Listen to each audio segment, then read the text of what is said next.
Okay, so I guess I had to continue from there, making more parts than I thought I would. But you have to understand that I saw myself as a self-respecting gang member, but not as an idiot. Okay? And again, I'm not from the ghetto. I'm not from a notorious gang or something.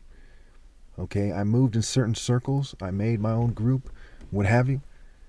And so when the blacks had kind of said to me, that they're not going to move and make room for me, because I'm looking at the thing, I'm like, man, well, just make room for me in this motherfucker. Maybe I'll grab one of those chairs or something. What's the big deal, right? And I didn't say it, but I started looking. I'm like walking around like, where do I sit? And one of them was like, he had said like, don't expect me to move. And he was an older guy.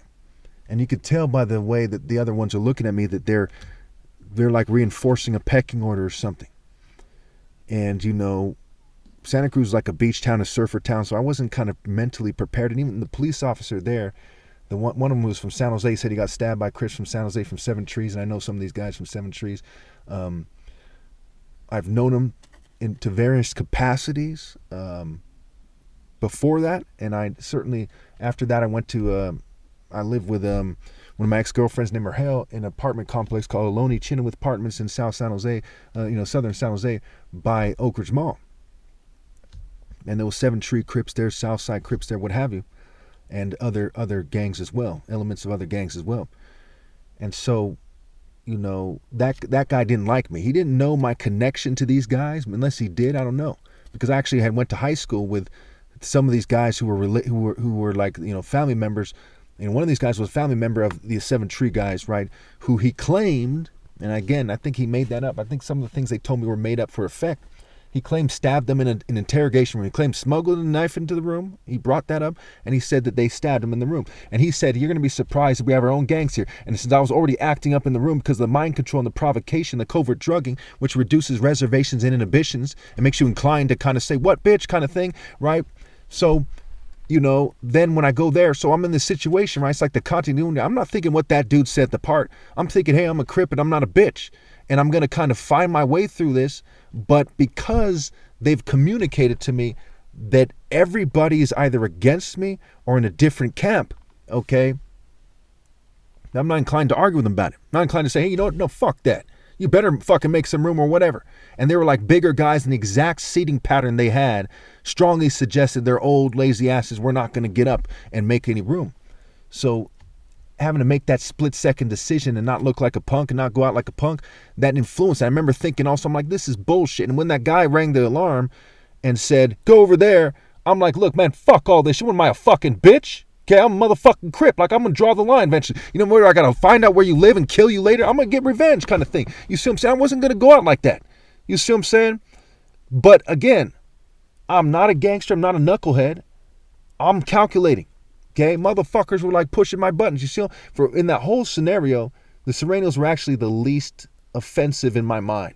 Because when they started pinching me, right, I was so under mind control, so distracted by these other elements that I'm like, what the fuck? I eventually just got up and fucking then they make room. Ain't that about a bitch? Okay, one of them said, oh, I'm just going to eat my room then. Motherfucker, you see what I'm saying? Now, keep in mind, that guy was like cool, but he was like trying to be tough. He's like, oh, what the fuck, right, kind of thing. Yep. And it was some bitch ass shit.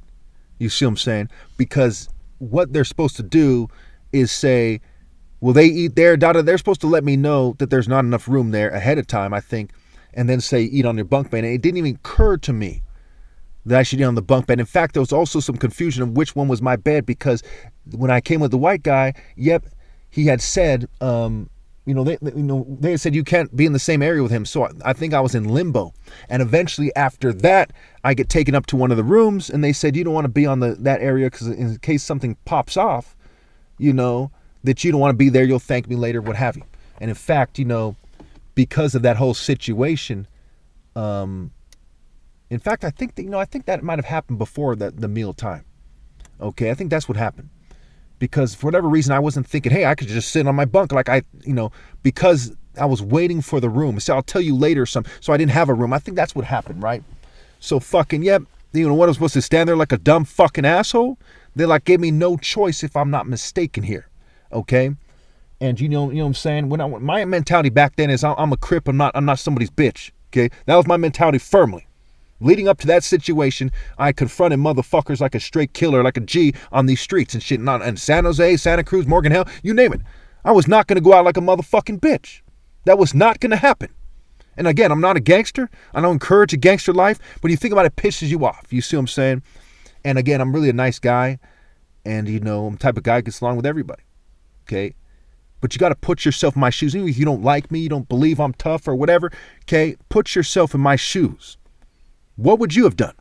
You start taking off on the Serranos when the blacks are already against you? Fucking retarded. Fucking dumber than shit. Okay? Would you fucking have argued with those dudes? Fucking dumb. So a lot of people don't understand shit like that, and they run their fucking mouths like they know what the fuck they're talking about. Okay. They might say something like Santa Cruz County. Some of these people from Watsonville, this gang violence, Watsonville. Okay? Some of these people are from Stockton. They have a huge gang problem there, believe it or not. So even these other towns, you might say, well, it's farmtown, surfer town, and farmtown. Wrong. You know what I'm saying? You go there, you could get fucking killed. You get beat down. What have you? Robbed. I get fucking human trafficked. Who knows, right? It's fucking retarded to not see that the situation was serious. It may as well have been the pen at that exact point. Okay. So then we go to 29.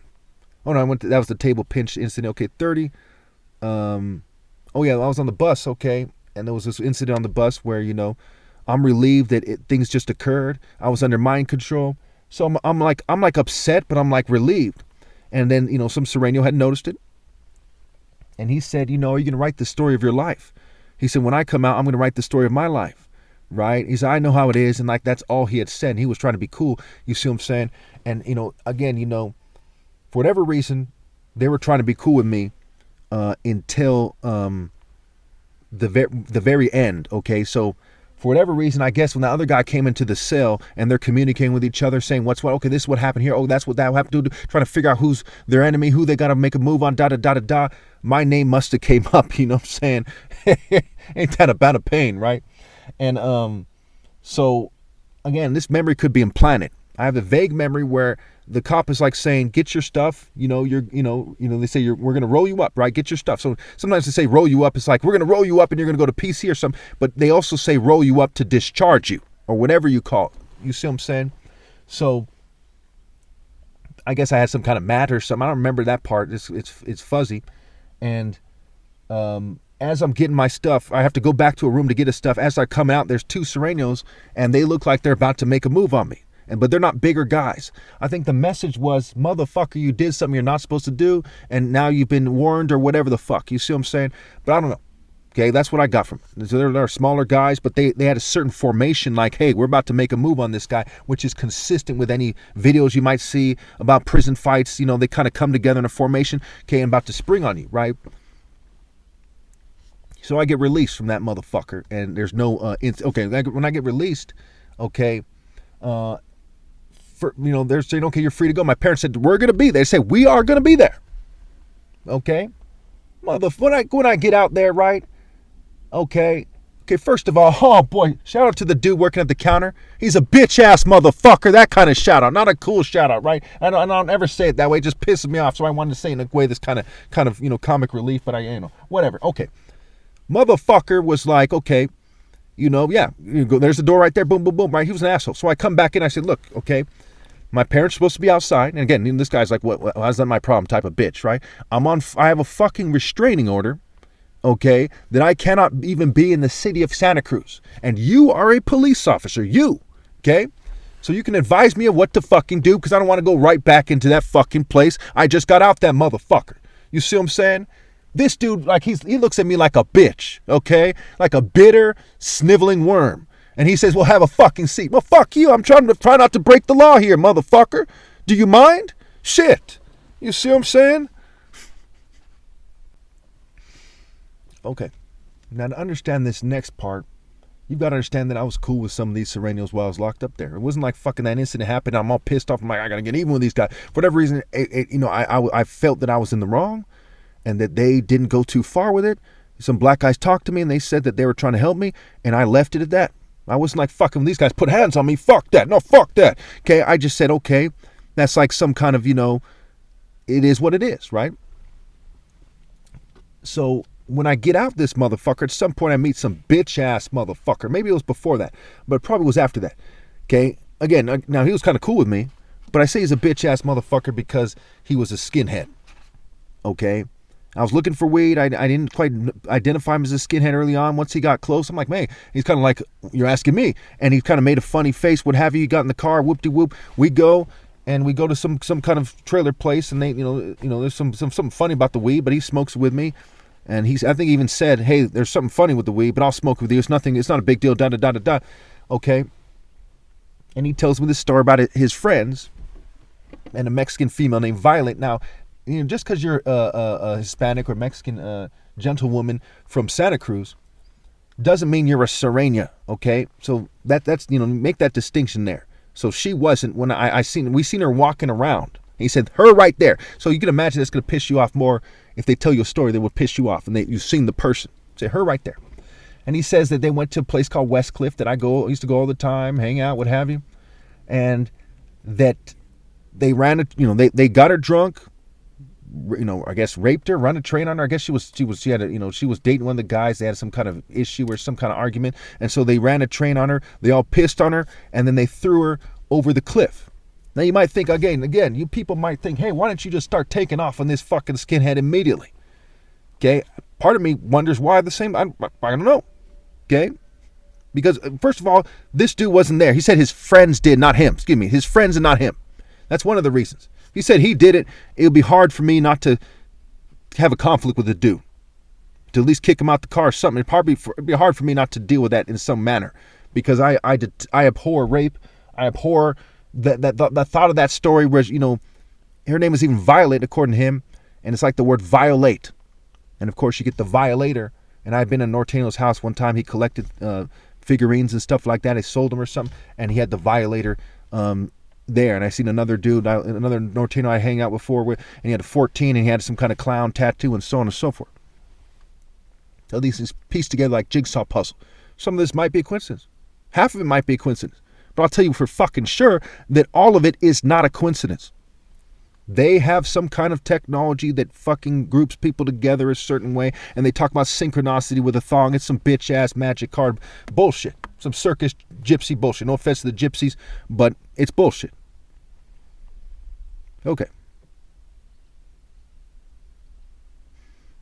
All right, you can imagine, when you look at these stories back to back in the same fucking period of time, you can imagine it's filling me with animosity. And already at 17, I was a pissed off motherfucker, and I saw myself as able to beat anybody on the planet. And that comment, I go as far as say I was.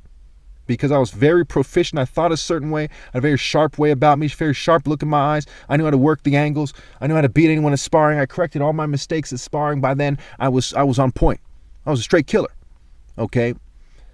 And they're filling me with this animosity with my pet peeve at the time, we'll say, which was fucking rape. Okay, I'm being shunned by women. I'm pissed off at my girlfriend even wearing, showing a little cleavage at the time. That's one of the things we argued about. That was one sure way to get me to fill up with animosity and one day fucking take it out on somebody or something. But I use my head. I'm wise. I'm a thinking man. I made a song the year before, the 17, and I have a picture from 17, where it kind of reflects, they edited it and so on, but it reflects a lot of my mentality. I made a song about how women want to ball and ignore the deeper call, and y'all through stressing me and so on and so forth. So I care about them on a deeper level. And other people might just say it, but I actually meant it in my life story, my videos, my life work that you're aware of. Overkills. Even on whatever channel you're seeing this on, you should see that that's the type of person that I am, that I actually cared about them. Right? I used to listen to that Keep Your Head Up Tupac song back to back for hours and dancing around, and I don't know why exactly it didn't get old to me back to back, but that's how I used to, listen to it. Okay. Now, I kind of try to put these things in the same kind of sections, right? So the next point is, I'm having sex with my girlfriend, what have you. The side of the road in the cuts in Santa Cruz somewhere, and there's some kind of houses that are up. There's like a cliff there, right? And they're looking down and I see, you know, a bunch of goons. You feel me? And one of them, okay, is like he looks like, you know, if you look up Shallow Hal, he looks like that. He's kind of like this kind of white guy looking guy. And when I was in Santa Cruz County, there's a guy there who was smiling, saying, I can't help you, who was stretching, who looked like that guy. And I knew a guy looked like that from Morgan Hill, and it was in East San Jose by this park. I forgot. It's like Berryessa Park or some shit. It's on Berryessa or something. And, you know, where you know, he was a juggalo walking his dog. So I seen these guys, like the familiar faces psyop that I've been talking about for years. They do that stuff, the doppelganger mind fuck, if you will, the body double, you know, confusion. And again, you're dumb if you think I'm magically crazy. I'm right about this stuff. I can tell you that for sure. So yeah, so these guys were looking like some kind of demons or gargoyles. They had this group demon look, and they're staring, you know, like a bunch of occultists in a cult or something downwards. And I'm like, man, what the fuck? Because I'm, you know, I'm having sex in the back seat of the car and so on and so forth. And I come out that motherfucker and I see these guys up there, and I'm like, you know, so I start yelling at them. They're like, well, he's not gonna do anything. Da da da. They start acting like bitches because they knew they were, you know, I didn't even know how to get to that place. So I'm like, stay right there, whoop de whoop, okay. And then of course I had to let it go, okay. They were looking at me like some weird, you know, smirking ass, narcissistic ass pieces of shit. And at first it was like there was like an evil face. Yep. So someone had told them to pose like that. Okay.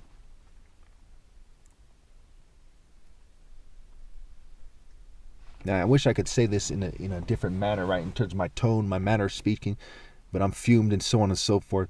And shit got heated today in terms of the situation. Right? They like to press me and make it clear to me that I'm on the verge of, or try to impress upon me that I'm on the verge of death. Okay? And if you understand the exact situation, you see it's not some paranoia. It actually makes sense. Okay?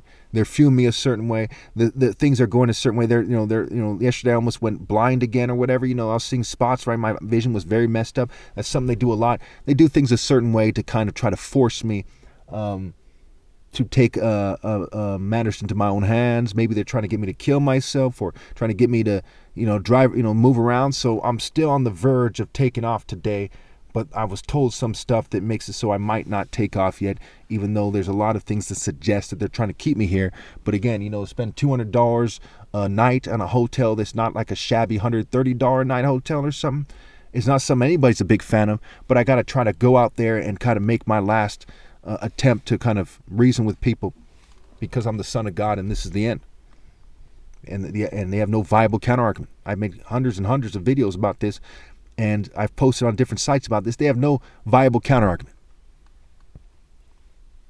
So it's not like something they say, oh, he thinks that. No, I said, I demand that you make a counterargument if you have one. In fact, see the playlist that says Proof I'm Christ. I demand that anyone listening, if they have a viable counterargument, that they present one. Okay, so point 33. We only have 39 points to do, you know, there's other stuff, but I didn't get to it. So let's just wrap this up here. Point 33. Okay, I talked about the Santa Cruz 4-yard guys. Point 34, okay, that was a Shallow Hal looking guy. The